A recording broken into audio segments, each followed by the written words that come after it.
में भय के विषय पर आज दूसरी श्रृंखला आरंभ होती है।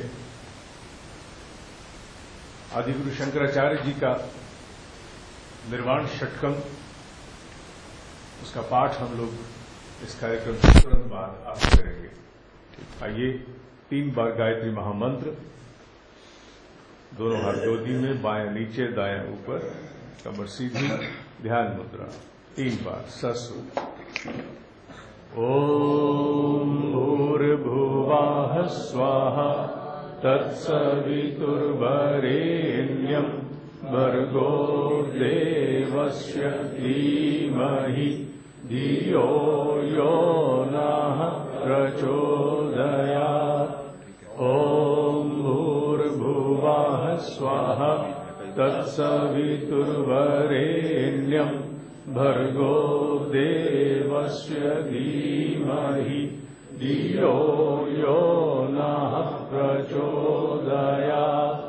ओम भूर्भुवः स्वाहा तत्सवितुर्वरेण्यं भर्गो देवस्य धीमहि धियो यो नः प्रचोदयात्।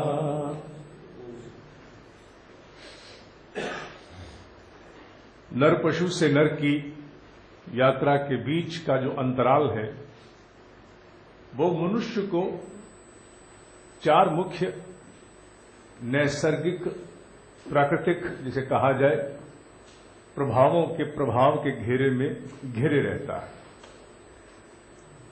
उन 4 का उल्लेख हमने पिछली बार किया था, आहार, निद्रा, भय, मैथुन, जिसमें भय को विषय बनाकर हमने इस कार्यक्रम को आरंभ किया।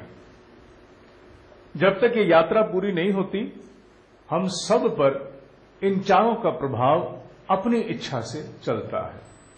और जैसे जैसे मनुष्य नर से नारायण की यात्रा पर आता है, अर्थात नर तत्व को प्राप्त होने लगता है, वैसे वैसे मनुष्य को इन 4 पर अधिकार प्राप्त होने लगता है। तब तक की इस यात्रा में इन 4 का आधिपत्य, इनका प्रभाव मनुष्य पर रहता है। भय का प्रभाव नर पशु से नर के बीच की यात्रा में मनुष्य की समूची कार्य क्षमता को बहुत बड़े स्तरों पर दुष्प्रभावित करता है। इसका उल्लेख हमने पिछली बार भी किया। इसके दुष्प्रभावों का मूल्यांकन अगर करना हो तो उसके लिए थोड़ा सा हमें प्राचीन भारतीय मनीषा के उस अद्भुत विज्ञान के एक उल्लेख से करना होगा, जो सामान्यतः अभी विश्व को ज्ञात नहीं है। सामान्यतः कहीं कहीं वैज्ञानिकों ने इस तथ्य को स्वीकारा है।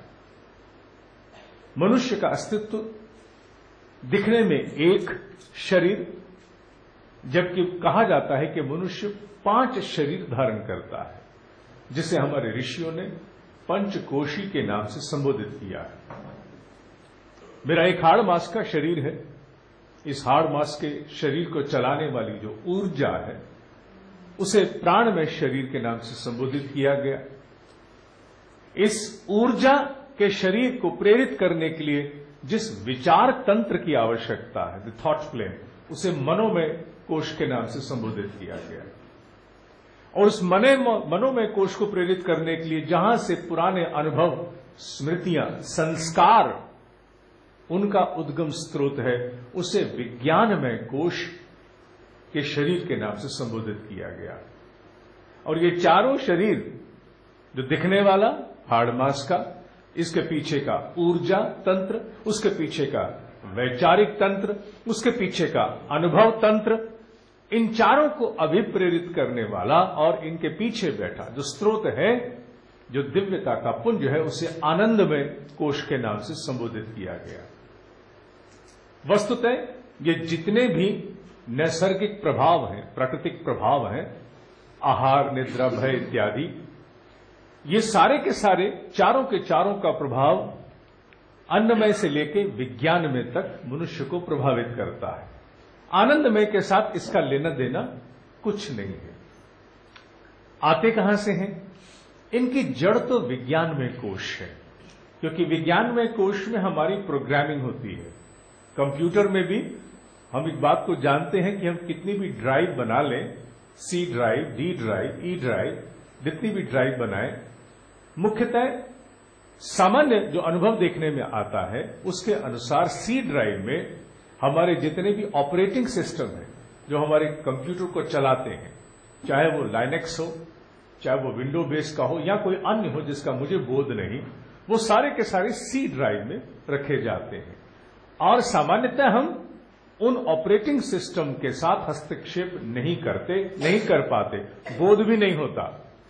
हम मात्र कंप्यूटर पर एप्लीकेशन के स्तर पर कार्यरत होते हैं, चाहे हम वो एप्लीकेशन ऑनलाइन की एप्लीकेशन हो या ऑफलाइन की एप्लीकेशन हो, हमारी जीवन लीला एप्लीकेशन के स्तर पर चलती है।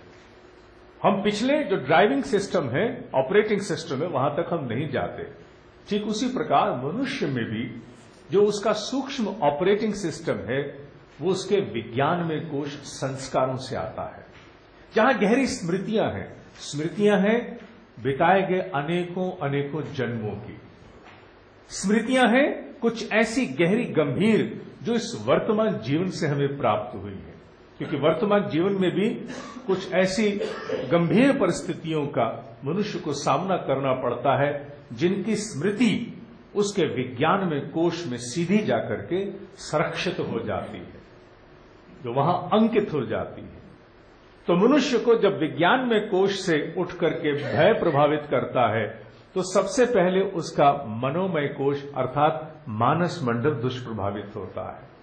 उसके सोचने, समझने, निर्णय लेने की क्षमता पर वो दुष्प्रभाव डालता है। किस व्यक्ति को किस प्रकार का भय त्रस्त करता है, ये बड़ी विचित्र सी कहानी है। बहुत से लोग जो बड़े जुझारू होते हैं, बड़े साहसी होते हैं, देखा गया है कॉकरोच, छिपकली, बिच्छू, मकड़ी से भी डरते हैं।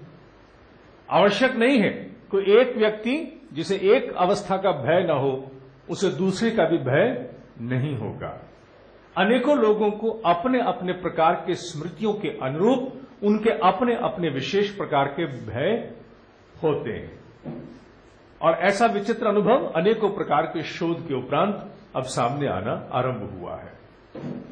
जब मनुष्य के भीतर से, उसके संस्कार से, उसके विज्ञान में कोश से भय आके त्रस्त करता है तो सोचने समझने की क्षमता प्राय शून्य होने लगती है।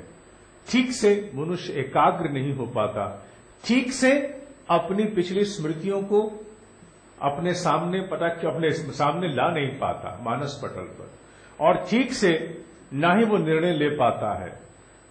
कठिन परिस्थिति और कठिन प्रकार के व्यक्तियों का सामना करने में वो व्यक्ति बहुत त्रस्त होता है, इतना त्रस्त कि वास्तविक परिस्थिति आने से पूर्व उसकी केवल संभावना ही, उसके संभावना की भय मनुष्य को मार देती है। इसीलिए किसी ने सरल भाषा में कहा, भय से बड़ा भय का भूत होता है। भय का भूत किसी टफ व्यक्ति का सामना करने से, किसी टफ सिचुएशन का सामना करने से भी हो सकता है। अनुभव भी है, आपको भी और सबको अनुभव है कि वास्तविक कठिनाई उतना त्रास नहीं देती जितना उसकी संभावना दे जाती है। क्यों? क्योंकि संस्कारों से उठी हुई भय की वो कमजोरी मनुष्य के मानस को दुष्प्रभावित करती है, और मन को दुष्प्रभावित करने के बाद उसके ऊर्जा तंत्र को दुष्प्रभावित करती है। हाथों पैरों का ठंडा हो जाना, निष्प्राण हो जाना, हार्ट सिंक करने लगना या एग्रावेट हो जाना, पल्सेशन का बढ़ जाना, ये सारी वो प्रतिक्रियाएं हैं जो प्राणमय कोश में उठी हुई गड़बड़ी के कारण होने लगती हैं। और यही प्राणमय कोश से अर्थात स्रोत विज्ञानमय की प्रोग्रामिंग, ऑपरेटिंग सिस्टम, दुष्प्रभाव मानस मंडल पर, मनोमय कोश पर, मनोमय कोश से ऊर्जा का क्षय, ऊर्जा के क्षय का प्रभाव फिर शरीर के अंगों की प्रतिक्रिया के रूप में सामने आता है। ये शब्द चिंता और चिता के हैं, ये वस्तुतः विज्ञान में से शरीर तक आने वाले दुष्प्रभाव की ही कहानी है। चिंता भय की भी तो होती है, केवल चिंताएं सार्थक नहीं, निरर्थक चिंताएं भय के अंतर्गत ज्यादा होती हैं। और शरीर पर जब दुष्प्रभाव आने लगते हैं तो मनुष्य बाहर से भले ही स्वस्थ भला चंगा प्रतीत हो, लेकिन भीतर ही भीतर एक घुन उसको लग जाता है और यह बड़ी गंभीर परिस्थिति होती है। प्राय लोग स्वस्थ रूप से दिखते हुए जीवन जीते हैं, लेकिन अपने अपने विशेष प्रकार के भय से त्रस्त होकर के उनका जीवन आगे बढ़ता चला जाता है और उनके जीवन के महत्वपूर्ण मोड़ पर उन्हें छोटे छोटे भय आकर के उनकी सोचने समझने की क्षमता पर दुष्प्रभाव